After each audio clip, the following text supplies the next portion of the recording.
Alors le vendeur, déjà, il doit vraiment poser les questions judicieuses qu'on ne trouve pas sur Internet. Poser les questions qui vont vraiment intéresser le client. Par exemple, s'il a un achat à faire et qu'il a eu un achat précédent, qu'est-ce qu'il a pu apprécier dans son achat précédent et qu'est-ce qui, en fait, ne le satisfait pas. Alors c'est déjà des réponses à des questions de découverte, tout simplement, qui vont nous permettre de combler le manque et de répondre à une attente très précise.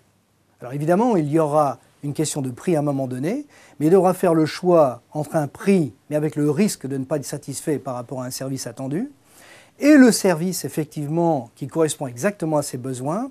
Et dans ces conditions, il y a de fortes chances que le client soit prêt à investir, à rajouter un petit peu d'argent à son budget pour obtenir entière satisfaction. Si c'est pour faire le même achat, même un petit peu moins cher, il n'y a aucun intérêt. Autant améliorer le projet qu'il a en tête ou améliorer le produit qu'il avait déjà chez lui par des services dont il n'avait absolument pas conscience en venant voir le vendeur.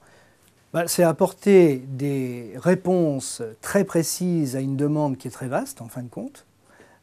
Si le client doit naviguer sur plusieurs sites Internet, il est tout à fait possible qu'il passe à côté d'un vrai besoin. Là, en passant par un magasin et un spécialiste, un vendeur va lui poser les vraies questions correspondant à ses vraies attentes et ses vrais besoins et répondre par des caractéristiques et des avantages précis de son propre produit. Alors là, le client il peut être sensibilisé par rapport à ça. Et ça, on ne le trouvera pas sur Internet.